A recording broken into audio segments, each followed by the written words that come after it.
Možno si myslíš, že muž sa prestane otvárať vtedy, keď sa o vzťah prestane zaujímať.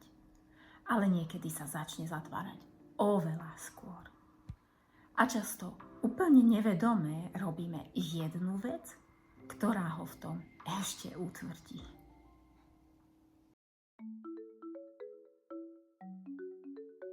Aj tvoj vzťah má svoju mapu. Začneme za neho vysvetľovať, čo sa v ňom deje. On ma už nechce, už ho nezaujímam, určite je za tým iná žena. Jemu je to jedno. Keby ma miloval, tak by sa takto nesprával. A keď tomu veríme, začneme sa podľa toho aj správať. Nie podľa toho, čo vieme, ale podľa toho, čo si myslíme, že jeho správanie znamená. A práve tu sa na mape vzťahu môže začať veľmi nenápadne meniť smer. Poznám to veľmi dobre. Robila som to isté tiež. Keď som žila v manželstve, veľa vecí som si vysvetľovala cez strach. Keď som cítila odstup, nevedela som si povedať. Neviem, čo sa v ňom teraz deje. Ja som si vytvorila vlastné vysvetlenie.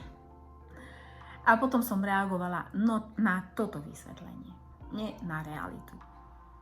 Dnes viem, že robí obrovský rozdiel to, ako reagujeme. Predstav si jednoduchú situáciu. Muž príde domov a je ticho. To je fakt, nič viac. Ale žena si v hlave doplní. Zase sa na mňa hnevá. A možno za chvíľu povie. Už ho nezaujímam. A potom jemu je náš vzťah ukradnutý. A napokon povie. Ty sa so mnou už vôbec nechceš rozprávať. Muž pritom možno len prišiel unavený z práce. Ale teraz už nemusí reagovať iba na svoju únavu. Musí reagovať aj na obvinenie tvoje, ktoré práve dostal. A ak sa to opakuje dostatočne dlho, môže si začať hovoriť, na čo je vôbec niečo hovorím, keď si aj tak vysvetlí po svojom. A začne hovoriť ešte menej. Žena to uvidí a povie si.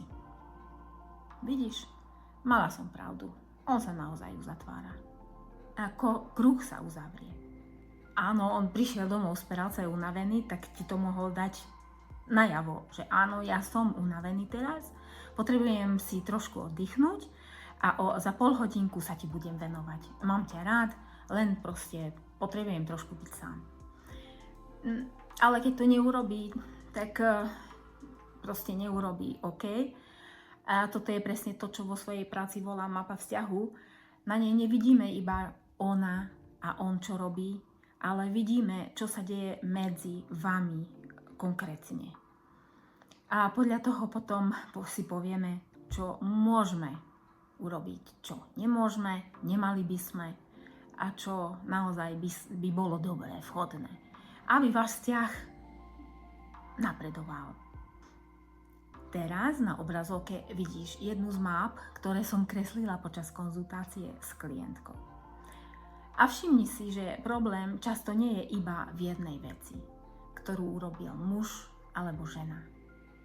Problém je v tom, čo sa medzi nimi začne potom diať. A teraz ti poviem jednu veľmi dôležitú vec.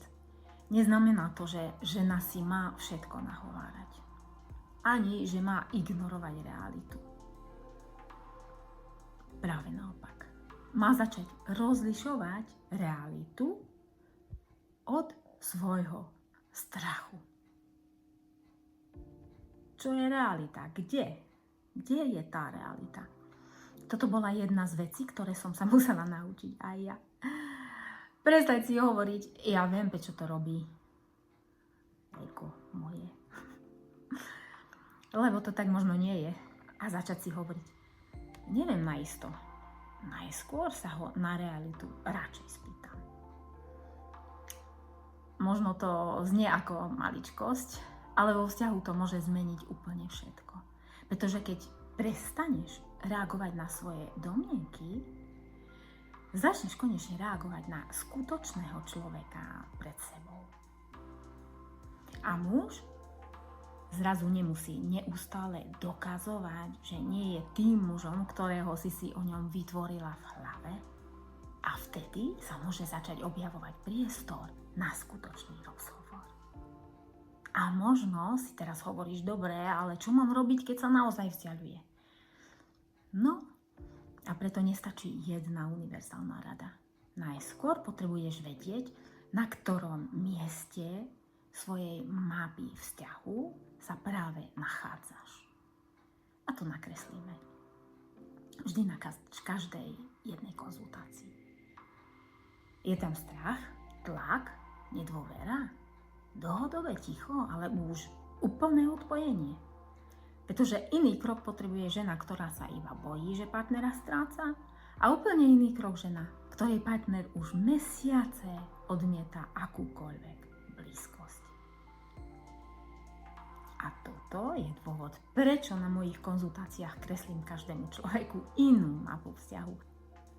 Nie preto, aby som vám dala ďalší zoznam rád, ale aby ste konečne videli, kde ste, ako ste sa tam dostali, čo vás tam stále drží a čo je teraz váš najdôležitejší ďalší krok. Pretože keď nepoznáš svoju mapu, môže sa snažiť ešte ďalších pár rokov a stále chodiť po tej istej ceste. Alebo sa blúdiť proste na tej ceste. Ale ak si sa v tomto videu spoznala, nechoď teraz do druhého extrému a nezačni analyzovať každú jednu reakciu svojho muža. OK?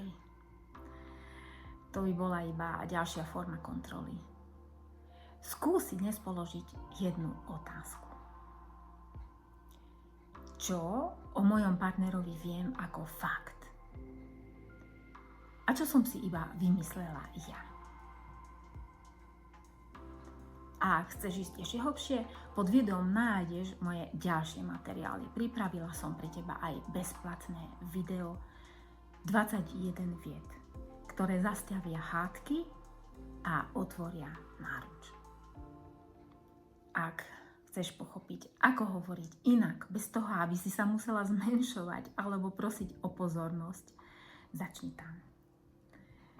A ak cítiš, že už nechceš iba počúvať ďalšie všeobecné rady, ale chceš konečne vidieť svoju konkrétnu mapu vzťahu, nájdeš pod videom aj možnosť konzultácie so mnou.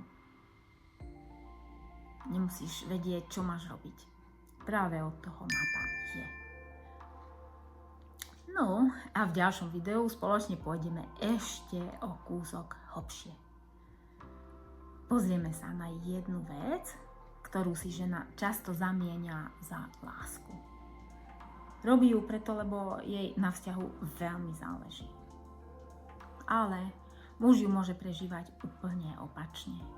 Napríklad aj ako tlak. A práve tam sa na mape vzťahu začína ďalšia cesta od seba alebo k sebe.